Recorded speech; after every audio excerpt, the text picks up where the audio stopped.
بسم اللہ الرحمن الرحیم۔ ہمارا آج کا موضوع ہے المصدر المؤول، یعنی انٹرپریٹڈ وربل ناؤن، ایسا مصدر جو اصلی نہ ہو بلکہ تعویل کیا گیا ہو۔ یہ دو الفاظ پر مشتمل ہوتا ہے، ان پلس فعل مضارع منصوب۔ مثال دیکھیں اس کی، ان اخرجا، یہ ایکویلنٹ ہوگا خروج کے۔ اسی طرح سے ان یجلسا، یہ برابر ہوگا جلوس کے۔ اسی طرح سے ان تنصرا، یہ ایکویلنٹ ہے نصرن کے۔ تو آپ چاہے ان تنصرا استعمال کریں یا نصرن استعمال کریں، ایک ہی بات ہے۔ اردو میں اس کا ترجمہ میں تھوڑا سا فرق ہوگا الفاظ کا، لیکن فہم ایک ہی ہوگا۔ اسی طرح سے ان یفتح فتح،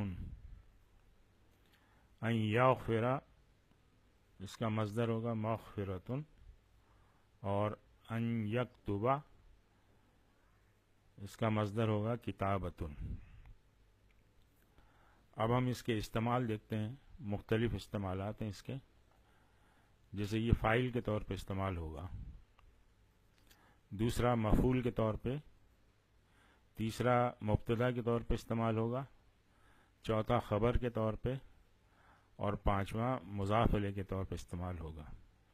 مثال دیکھتے ہیں، وجب علینا ان نفهم القرآن، تو جہاں یہ ان نفهم مصدر مؤول ہے اور یہ فاعل کے طور پہ استعمال ہو رہا ہے، تو اس لیے اس کا اعراب ہوگا فی محل رفع۔ مفعول کی مثال دیکھیں، ارید ان اخرج من البیت، یہاں پہ ان اخرج مفعول کے طور پہ استعمال ہو رہا ہے، تو اس لیے اس کا جو اعراب ہے وہ ہوگا فی محل نصب، کیونکہ مفعول حالت نصب میں ہوتا ہے۔ مبتدا کے طور پہ ان تصوموا خیر لکم، یہاں یہ مبتدا کے طور پہ آ رہا ہے، تو اس لیے چونکہ مبتدا جو ہے وہ مرفوع ہوتا ہے، تو اس کا اعراب ہوگا فی محل رفع۔ خبر کی مثال دیکھیں، الاسلام ان تؤمن باللہ، تو یہ ان تؤمن خبر کے طور پہ ہے، تو خبر مرفوع ہوتی ہے، تو اس لیے اس کا اعراب فی محل رفع ہوگا۔ مضاف الیہ کے طور پہ، خرج الطلاب قبل ان یخرج المعلم، تو یہ قبل ظرف ہے، ظرف کے بعد مضاف الیہ آتا ہے، تو ان یخرج، اس کا جو اعراب ہوگا یہ مضاف الیہ کا اعراب ہوگا، تو فی محل جر۔ اچھا، اب اسی کو ہم مصدر میں استعمال کرتے ہیں، اس کو ریپلیس کریں گے ہم اس کے مصدر سے، تو یہ بن جائے گا وجب علینا فہم القرآن۔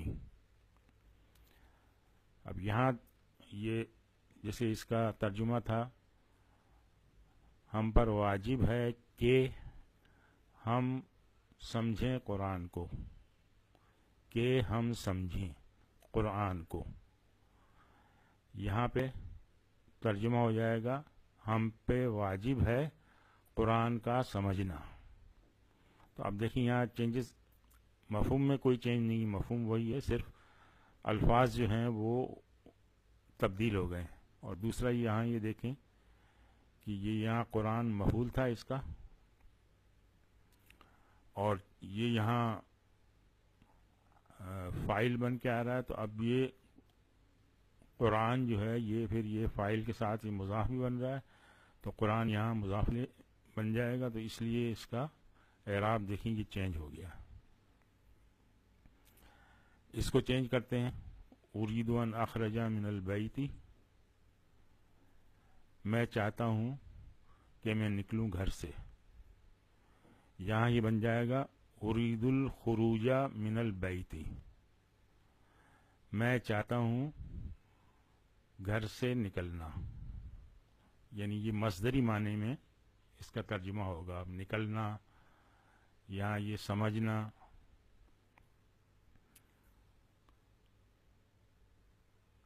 اس کو آپ چینج کریں ان تصوموا خیر لکم، یہ ہو جائے گا صیامکم خیر لکم، تمہارا روزہ رکھنا خیر ہے تمہارے لیے.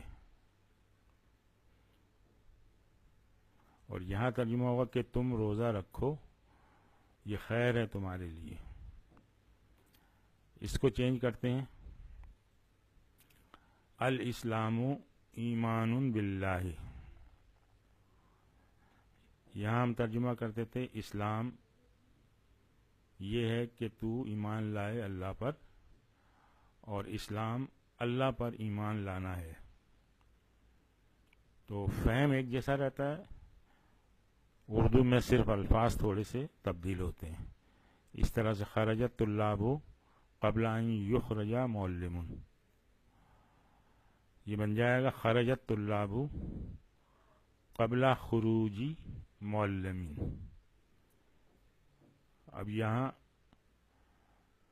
نکلے طالب علم معلم کے نکلنے سے پہلے،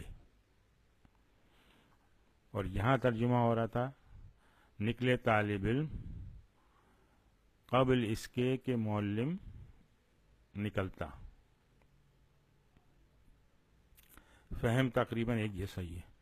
اچھا، قرآن میں چونکہ یہ مصدر الاول کا استعمال بہت زیادہ ہے، تو اب آپ کا یہ کام ہے کہ اس کی مثالیں جو ہیں قرآن میں ڈھونڈیں، اور جہاں بھی اس قسم کی کمبینیشن ملے آپ کو ان کے ساتھ، ان اور مضارع منصوب، تو پھر اس کو دیکھنے کی کوشش کریں کہ ممکن ہے وہ مصدر معول ہی ہو.